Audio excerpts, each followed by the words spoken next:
Okay, Viv. Go. Okay, I'd like to introduce Dr. Emma Laird. She's a researcher, educator and audiologist at Soundfair. Her research interests focus on client mental health and illness within audiological rehabilitation and how to implement psychologically informed practice into hearing healthcare. Emma Laird is also trained in cognitive behaviour therapy, acceptance and commitment therapy, and mental health first aid. Emma will include in her presentation 2 important areas related to hearing conditions. The first being noise and environment, and the second, stigma and hearing conditions. Okay, over to you, Emma. Thank you so much, and thank you everyone for having me. I'm just going to bring up my screen. There we go. So as Vivian just said, today we're going to have a chat about noise and the environment, which is really important for everyone, both in protecting and in comfort levels. And the other area we'll talk about is stigma and hearing loss. But first I thought I'd just give you a little bit of background about who I am and who Soundfair are.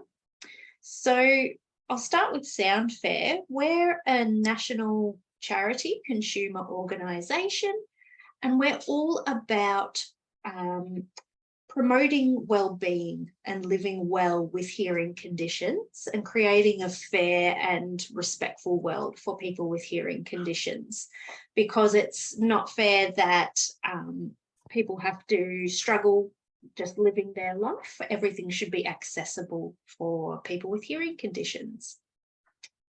I am the current education and research lead at Soundfair. I completed my PhD research last year, looking at mental health and psychological well-being for people with hearing conditions, particularly hearing loss. So some of the areas that we'll talk about tonight, particularly in the area of stigma, are really my passion and really important to me, that people are living well with their hearing loss. I have a little boy, he's 3.5, and it is my 13-year wedding anniversary today. So there's some little tidbits of information as well. So first I want to have a talk about noise and the environment. So why are we sort of interested in this area? There's a few things. Noise can have a huge impact on our hearing, so it can damage our hearing. Not only that though, it can take cognitive resources, mental resources, to even participate and communicate in noise. I'm sure everyone has been in a situation where it's noisy, and being able to sustain and hold a reasonable conversation is really difficult. I want to also touch on the dangers of noise. So one of the leading reasons for later in life hearing loss is noise-induced hearing loss. It can be gradual over time, or it can even take a single event to start seeing a hearing loss. And I want to also talk about, in this section, a little bit of how we can make our environment and where we are a little bit more hearing friendly as well. So firstly, it's not a simple answer of this level of noise is going to cause damage. It's actually a combination of how loud a particular sound is. And we talk about sound level loudness as decibels or dB. And we need to also consider how long are we exposed to that particular sound. Now, this graphic is a really great example of estimates of how long someone is exposed to a particular level of sound before it can do damage to our inner ear. So we have little sensory cells that we'll see in a couple of slides little sense cells that are very susceptible to damage from noise. So we need to consider two things. A, how loud is something? B, how long are we exposed to it? So just as an example here, if we are in noisy car traffic, that's estimated to be around about 80 to 90 decibels in loudness. At that level, it can start to cause permanent hearing loss when we're exposed for continuous time of 8 hours. Now, that doesn't sound like it's too damaging. Oh, I'm not going to be in that environment for 8 hours. But then you've got to consider things like noisy workplaces where perhaps for an 8-hour shift, you might be exposed to these noisy power tools, which are even louder. Unfortunately, there's some sounds that are so loud that it can take seconds or even an instant to cause permanent damage within the ear. So if you're close to a gunshot or fireworks, you can instantly cause damage to some of those cells in your inner ear. That's why, for example, if you're a hunter or a shooter recreationally, if you don't wear hearing protection, that can start to cause instant damage. Just one thing to be mindful with these, I guess, references that we've got here. Everyone's ear is a little bit different. Some people are going to be a little bit more susceptible to noise damage. Some people's ears are going to be a little bit more resistant to noise damage. So whenever we talk about protection from noise, and we will discuss that a little bit, it's always better to err on the safe side. If you're sort of thinking, oh, I can be in this environment for 2 hours, you better still wear hearing protection, because you might be a person who's more susceptible and it takes less to damage your ears. But the important takeaway from this is that it's important to know that both duration and loudness plays a role, but also noise damage on the ears is not reversible.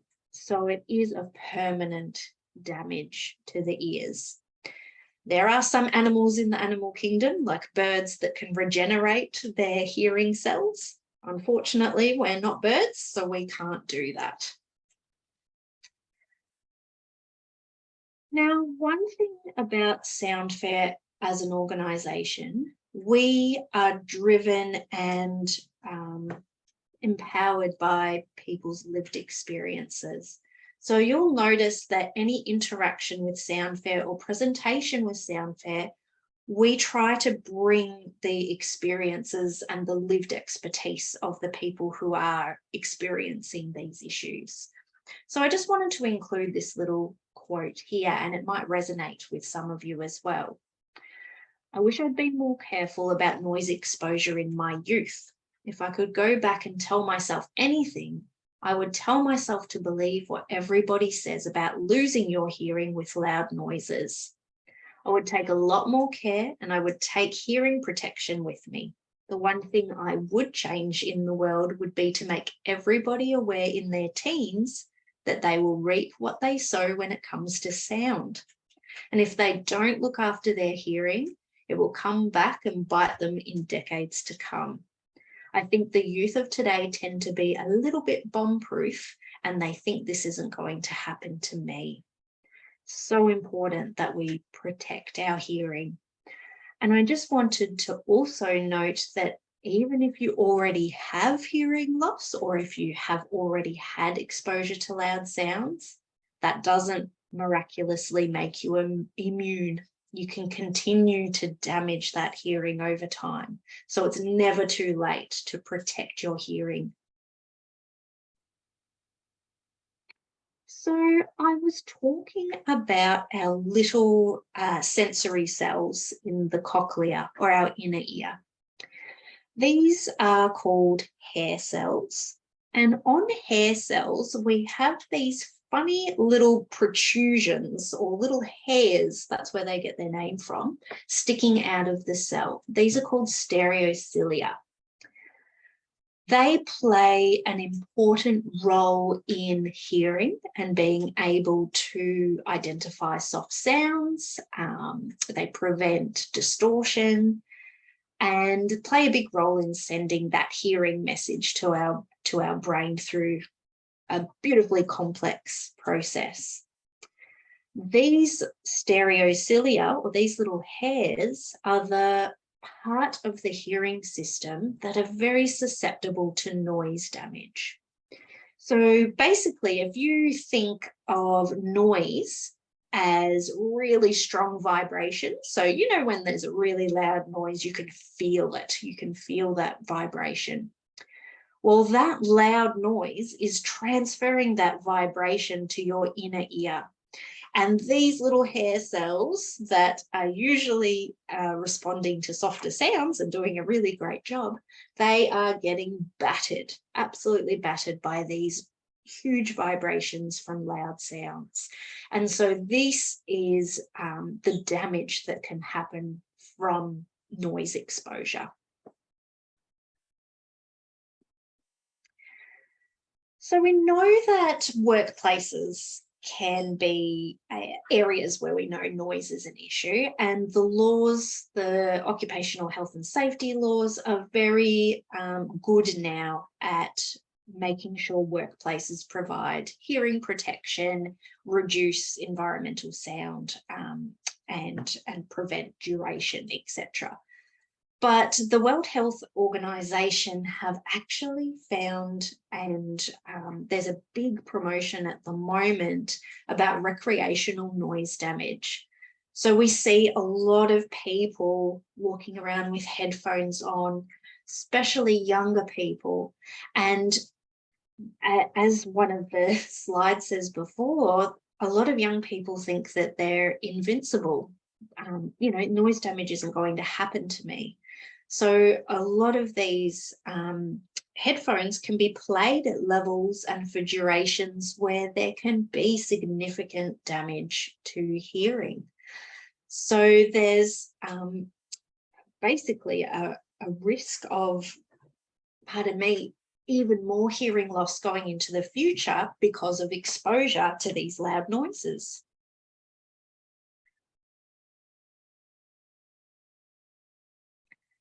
Here's another little quote as well.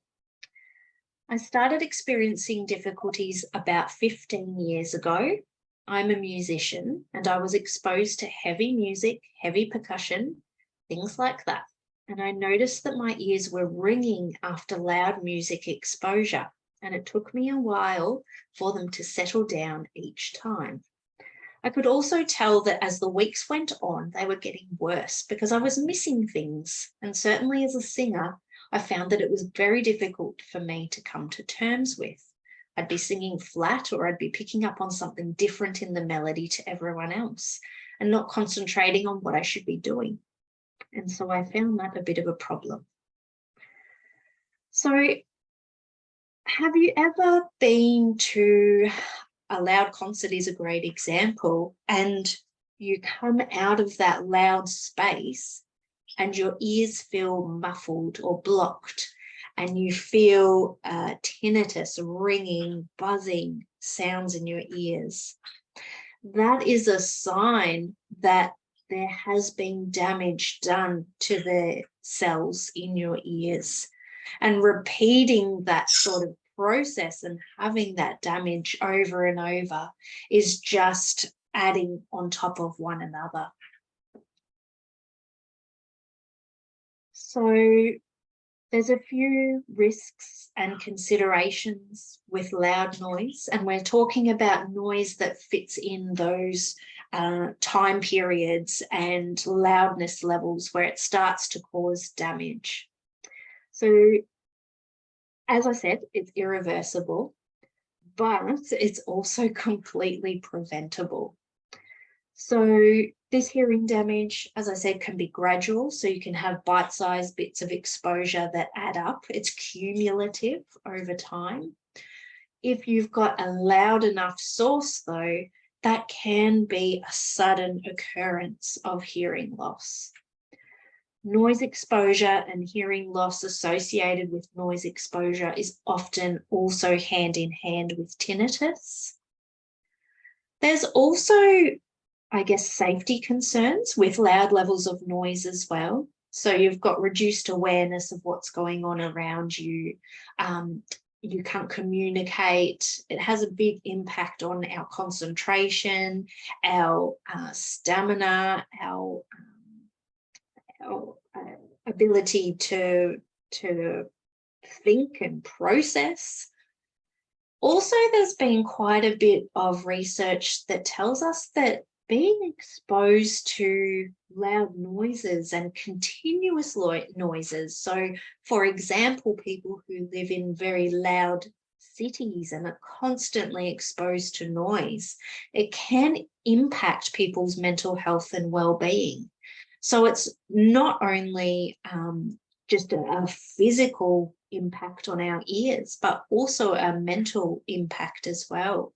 And other studies have even shown increased risk, cardiovascular risk, so increased blood pressure and increased heart rate can all be a result of ongoing loud noise as well. And one of the other things that I think I don't often think about, and maybe you do, but is vocal effort. So you need to speak louder when you're in noise as well.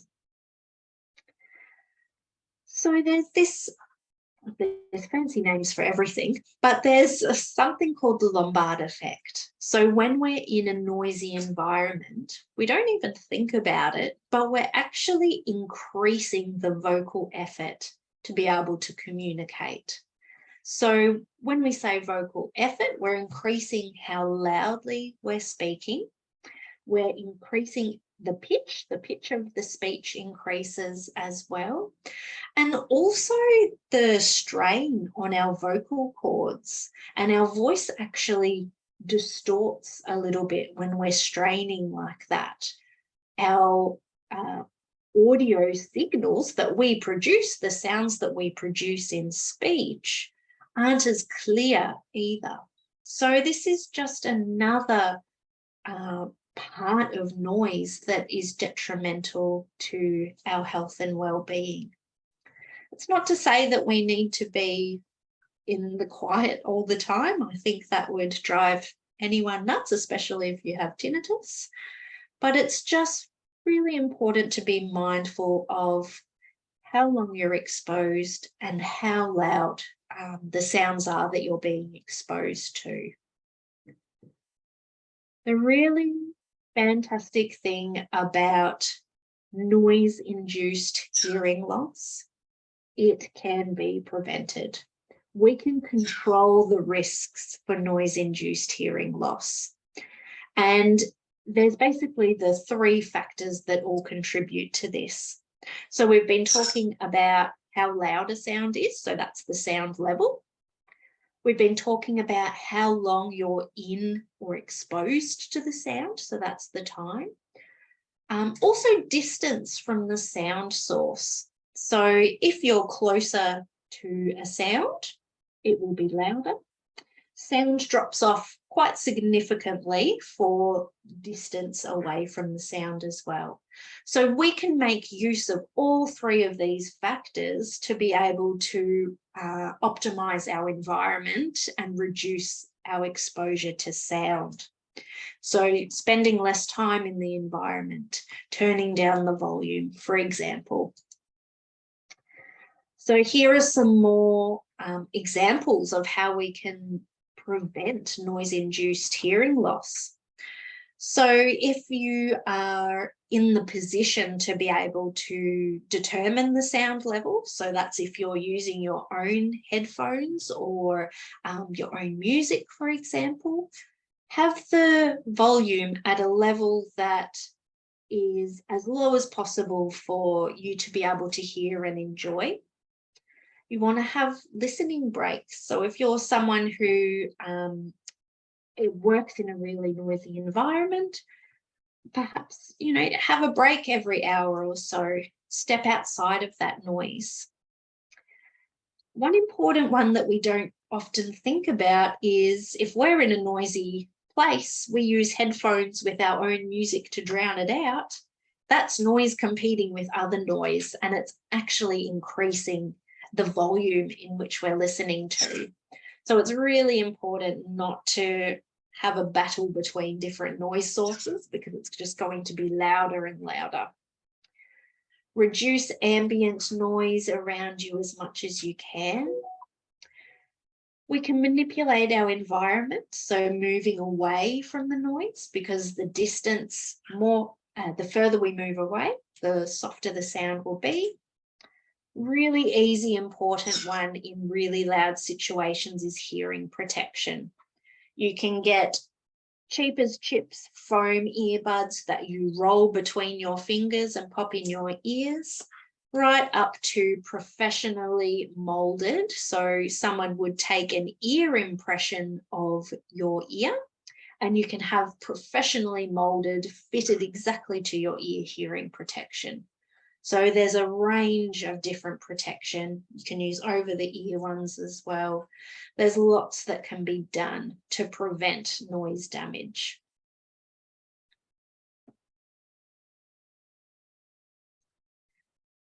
So it's not all just about really loud noise.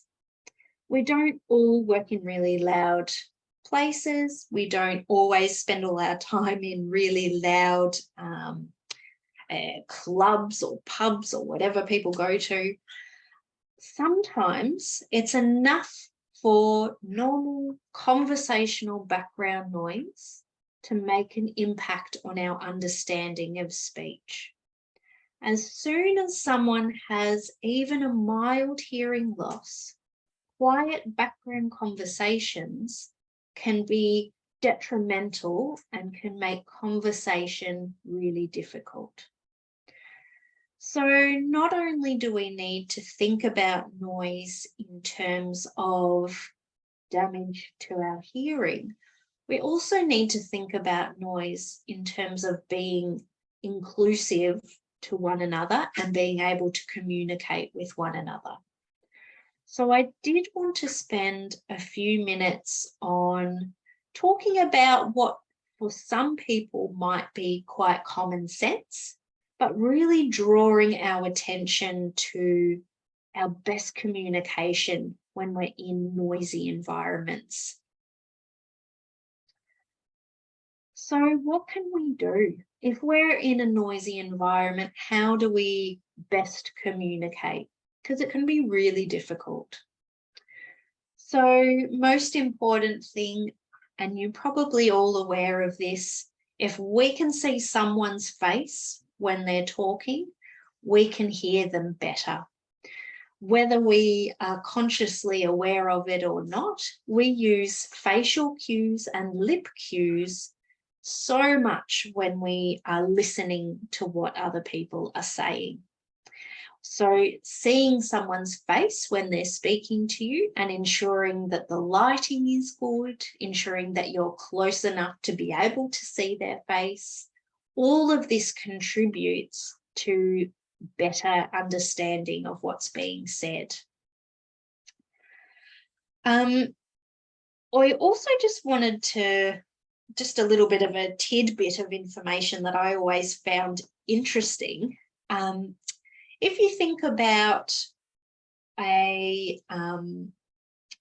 how speech looks on someone's face, often the softest sounds in speech, the softest sounds in speech are the consonants.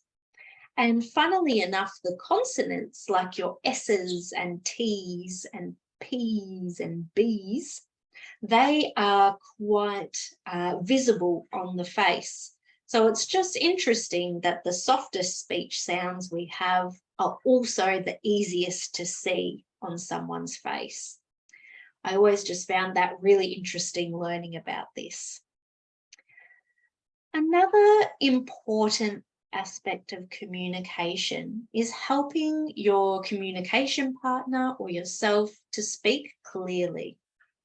So we don't want to simply speak louder, because as we talked about in that vocal effort, when we speak really loud or when we shout, our speech actually becomes distorted, and it's even harder for us to be able to understand what's being said. So we just want to speak clearly, pronouncing our words, and we want to speak at a slower pace. If we speak incredibly fast, our sounds within our words all just run into each other and the clarity disappears. If someone says something that we miss, it's good to get into the habit of asking them not just to repeat what they've said, but perhaps rephrase what they've said. Because obviously there was something in that communication initially that made it difficult for us to hear. So you could say something like, oh, would you mind just saying that another way? I didn't quite catch that. And by them rephrasing it, you're getting two different separate bits of sound information that can help in understanding the message that was given. Sometimes in background noise, we simply have to move away from the background noise. Even if you've got wonderful hearing, background noise to most levels is going to compromise our communication. So moving to somewhere quiet often is a really easy way to improve that communication as well. You also have control of the sounds in the space. So if the radio's on or the television's on, if you're washing dishes, for example, it's just prioritizing if there's the conversation that you need to have, reducing those other noises. And I do understand a lot of this is common sense, but unless you think about it and actively pursue some of these options, and alert people as well, it's something that might not come to mind. I also just wanted to bring your attention to a couple of amazing features of modern smartphones. In both Android and iOS Apple phones, there are inbuilt live caption functions. So if you in your settings menu find the accessibility settings, you'll be able to find live captioning. So basically what that means is you can turn on this live captioning, have your phone in front of you, and it is captioning what the other person is saying in real time. So you can have a backup of what's being said on your phone in front of you right there and then. There's, in addition to the ones that you have inbuilt in your phone, there's also lots of other apps as well. So they can be really helpful in just adding that extra bit of information to help communication as well. I'll just briefly mention if you're in classroom settings, meeting settings, things with larger gatherings. Some of these places will have what's called Soundfield systems. So on the left, the person's wearing like a little microphone and there's a speaker amplifying her voice. There's another version on the right with a little lapel microphone and a receiver on the table there. And perhaps in that situation, there are people with hearing devices that signal is being sent through. There's lots of different options available out there to help listening in these group or noisy environments. Last little thing I just wanted to draw your attention to is the good old restaurant or cafe situation. When you're with a little group of people, you're in a noisy scenario, you're trying to be social, and it's really difficult. So there's just a couple of things that, again, are quite common sense, but you don't really think about it, I suppose. So we want to make sure that there's good lighting. Choose somewhere where you've got good lighting to see the person's face. Related to that, you want to try sit opposite the person that you're going to primarily be talking to. So you can see their face, you've reduced the distance between you. Try and avoid having other visual things going on around you. It takes a lot of our brain power to be able to listen and listen well, and reducing anything else to distract us and take our attention really helps. But perhaps the most important thing in noise is, as best as possible, you want to have the person you're talking to in front of you and as much of the background noise as possible behind you. Why does that make a difference? Our brain is really good at separating background noise and the thing we want to listen to when they're not in the same spot. It's much easier for our brain to not pay attention to things behind us and pay attention to what's in front of us. So if we position ourselves with as much of the noise behind us and the person we want to talk to in front, we're giving ourselves the best opportunity to communicate in background noise.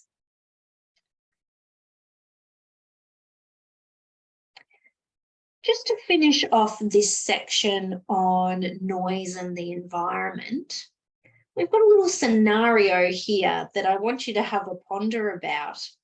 So we're in a restaurant. We've got a piano on the left. We've got the kitchen up the top, toilets over on the right-hand side, and all these seating options. I just want you to have a think to yourself, where would you sit if you came in and had the option here? I might leave that in your heads for a little bit, and at the very end, I'll tell you where I would sit in this situation.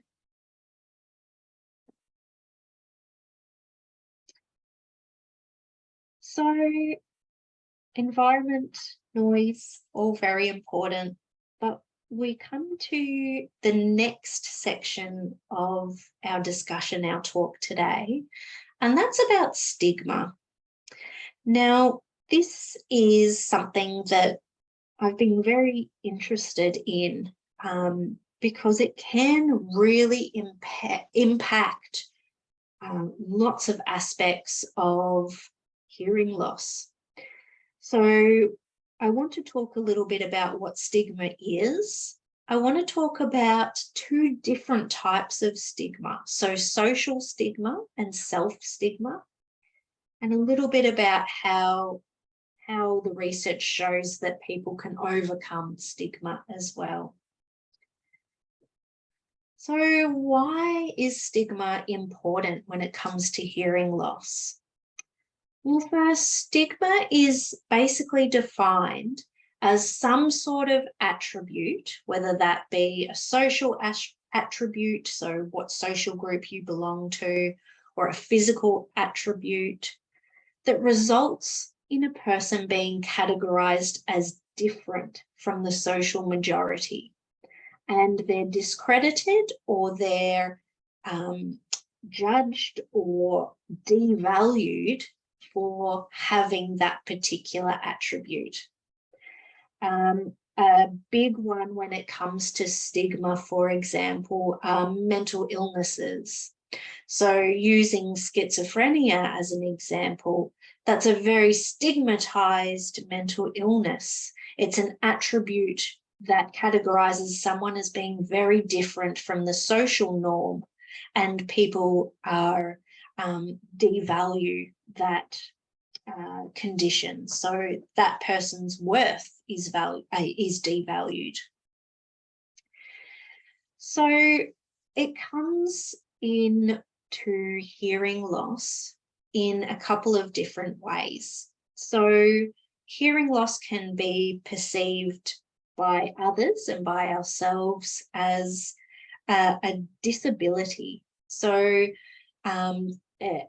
you've lost something that is in the able-bodied normal society. So there's stigma because there's that missing attribute.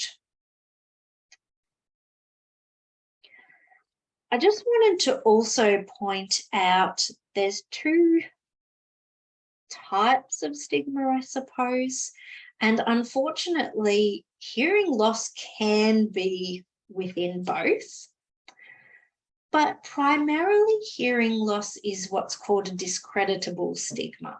So it's only a stigmatizing issue when the attribute is declared or when it's brought up. So if you think about it, for many people, hearing loss is an invisible aspect. Unless you disclose that you've got a hearing loss, or unless a situation brings that up, it's not something that will be obvious all the time. Discredited stigma, however, is an obvious attribute. So if someone had a physical disability like an amputation, for example, that would be something that would be obvious at most times. This can be the case with hearing loss if someone's wearing a very visible hearing aid or perhaps a cochlear implant. But for most people with a hearing loss, it is an invisible attribute. And why on earth am I talking about this? It's because there's a constant problem that you face, that in order to communicate well, I need to disclose that I've got a hearing loss. But this stigma arises in those situations and those occasions where that disclosure occurs. And this is why there's a big issue with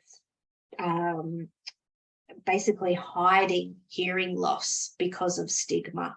And I'll go into that a little bit more in a moment.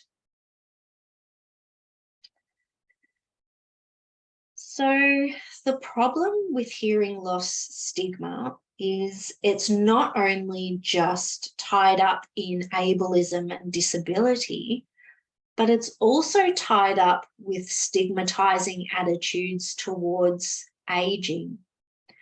So when I've seen clients, often they'll say things like, oh, this hearing loss makes me feel old, or I'm too young to have a hearing loss.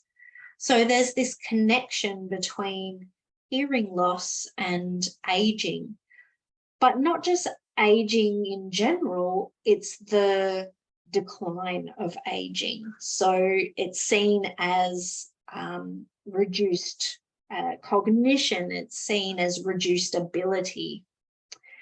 So we've got a bit of a dilemma.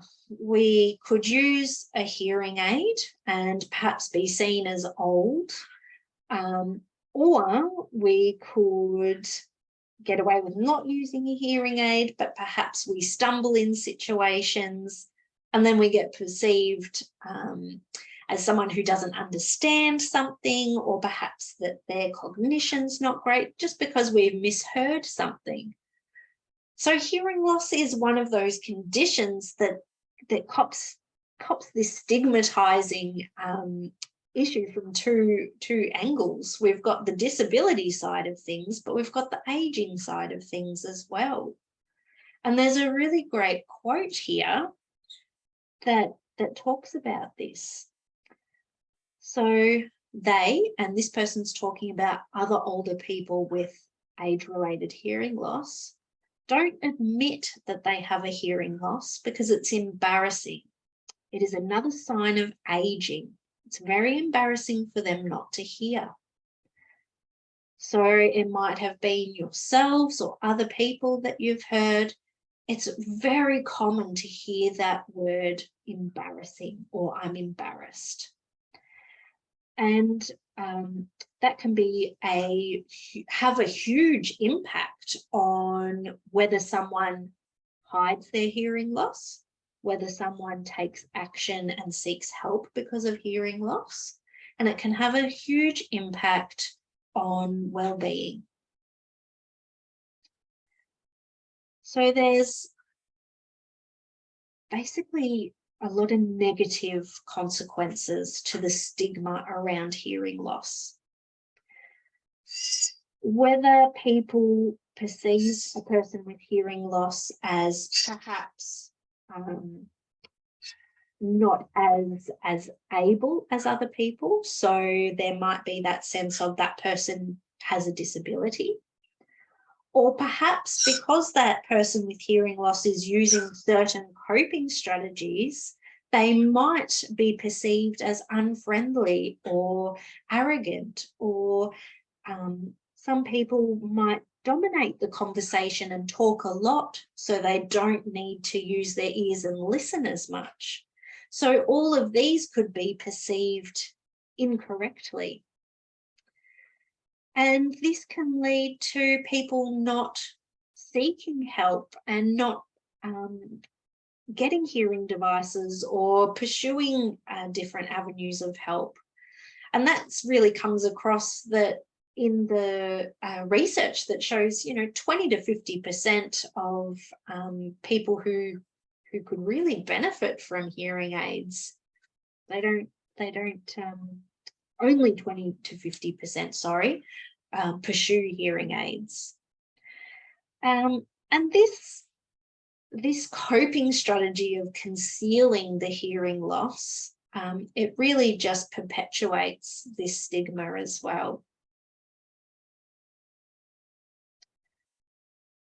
So there's two broad categories of stigma. And I suppose the one that most of us would think of is what's called social stigma. So it's these negative attitudes when someone doesn't conform to the social community or what's expected of the social people within the social sphere.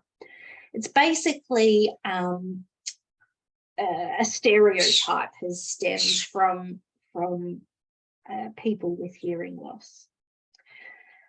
So especially for people who have an acquired hearing loss, so they were hearing in the past and they've progressively lost hearing, it can be perceived as this downward shift in status. So they've gone from being part of the hearing world to being part of the hard of hearing world.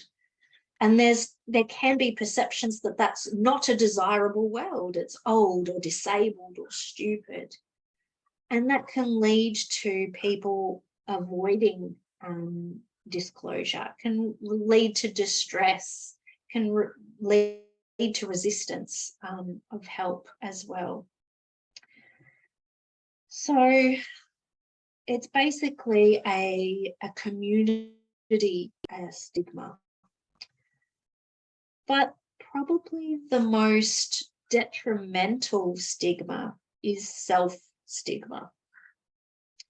So self-stigma is basically something that happens from social stigma. So there's this outlook in the community that someone with a hearing loss is somewhat devalued or less than the norm. That's stigma in the social sense. But if someone starts to become aware of this stereotype of a person with hearing loss is perceived as being old or less confident or weak or disabled or less intelligent, all these stigmatizing stereotypes, they start to absorb and endorse it, and they start to connect these things to their identity. So they're starting to agree with the stereotype, maybe not consciously, but subconsciously. There's this agreement with these stigmatizing beliefs. And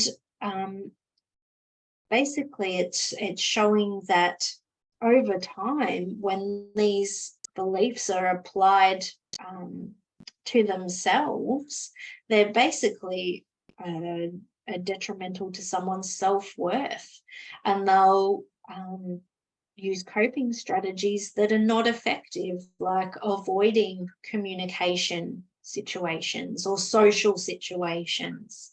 There's a denial sometimes of there being a problem, and there's reduced well-being as well. So just thinking about these false stigmatizing stereotypes that are perceived, if you're thinking and applying those to yourself, think about what that's doing to your self-worth. It's just crushing and leading to distress, even possibly depression, anxiety.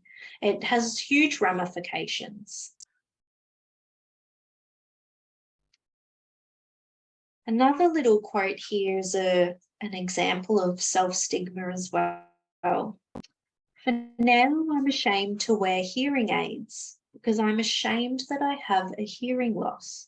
My daughter tells me, "What are you ashamed of? You also have lenses or glasses."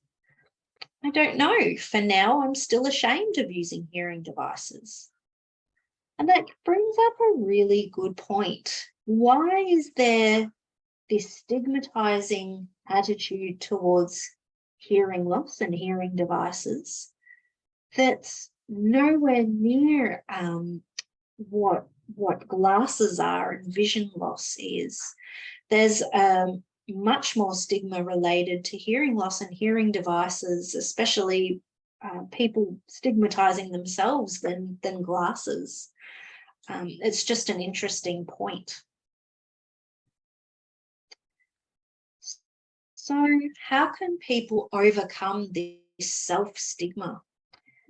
So research has started to look into this. There's a research group led by Louise Hickson in Queensland, and Australia is really world leading in this psychological, social, emotional side of hearing loss. We really are and have some of the leaders in research in this area, which is fantastic. And ways that people have found successful to challenge this self-stigma is being assertive. So being able to recognize when someone has made a statement or done something that is perpetuating stigma, being able to be assertive and say, look, that's not right. Or being assertive in your communication, being able to say, I need you to talk slower. I need you to pronounce your words a little bit clearer to be able to hear. And just an important thing there that we all need to remember, communication's a two-way street. For people with hearing loss, it's not all up to that person to be able to intake and receive all that information. it's up to both the listener and the speaker to ensure that that message is communicated well. So it's important to be assertive and be able to ask for what you need. If you need someone to repeat something, if you need someone to speak slowly, if you need them to turn around and face you so you can see their face, that's an important part of overcoming self-stigma, is asking for what you need. Research also shows that having positive attitudes and using humour can be a really great way to overcome self-stigma as well. Also, reframing it as it's not a problem for, the problem isn't the person with a hearing loss. That's a problem with either the environment that it's occurring about or the person who has these stigmatizing beliefs. So here it's got, if you want to feel different about me since I'm hearing impaired, that's your problem, not mine. So it's not owning these stigmatizing messages that people are communicating. That's their problem, not mine. Or if the environment's not ideal, that it's the responsibility of everyone to make sure it's an inclusive environment. Finally, the research showed also that stigma can be reduced when it's turned around to be an advantage. How has hearing loss gained? How can you use your experiences to progress in life? How has it made you a more resilient person as well? So research in this stigma area is quite young, and I feel like there's a lot more that can be done here. But hopefully this little tidbit, this little start has been enough to get the cogs in your brain turning and seeing, you know, there's more that can be done both personally and by others as well.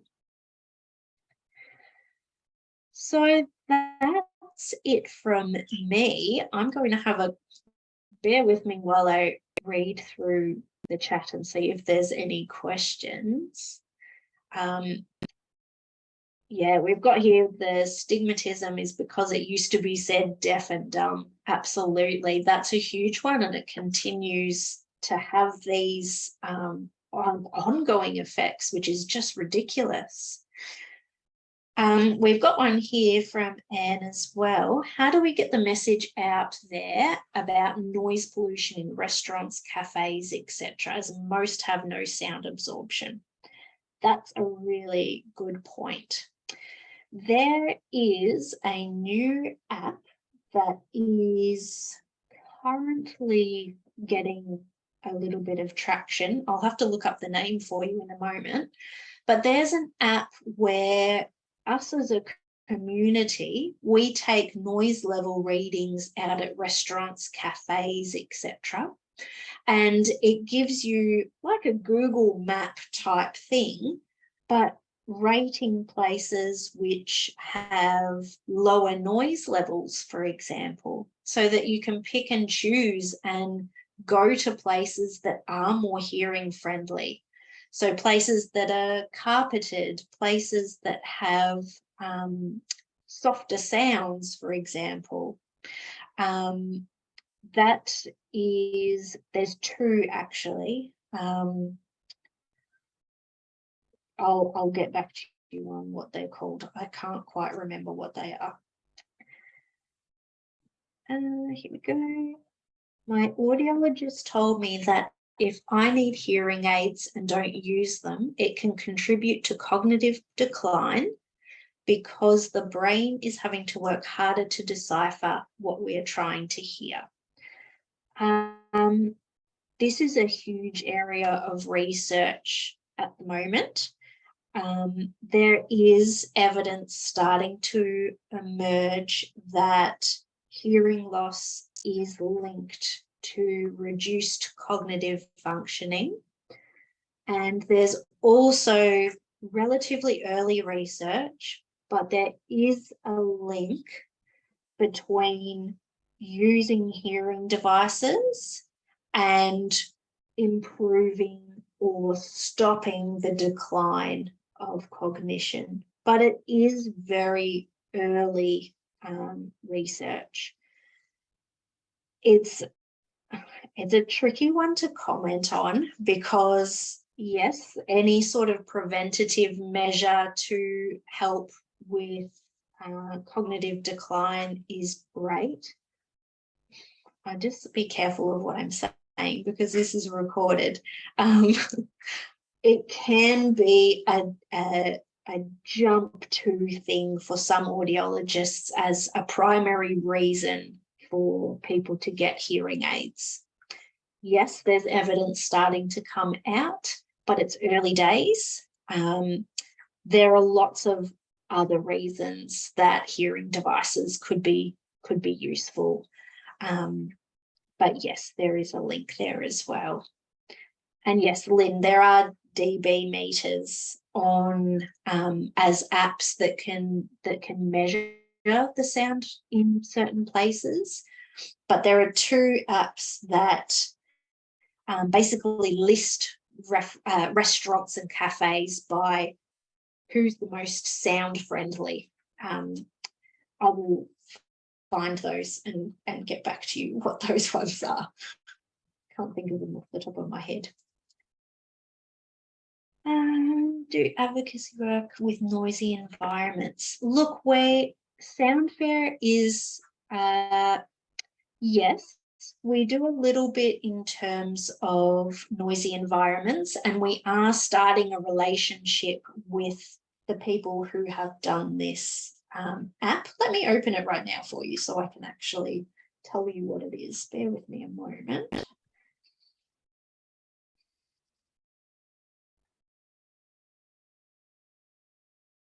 Because it's a really great one, and Soundfair are going, I believe we're partnering with this particular Soundprint. Soundprint is the app. So it basically, just check. So Soundprint measures and shares venue and location levels based on local community feedback. So I believe Soundfair are either partnering or going to partner with Soundprint to help promote that, to get more information about where can we find the best environments. But in terms of promoting good listening environments, I think there are plans to get more advocacy work done in that area.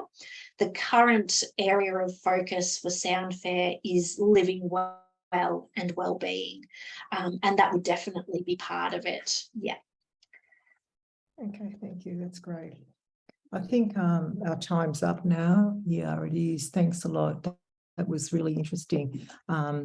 Both sections of it, actually, it was really good. Thank you. Thanks, Emma.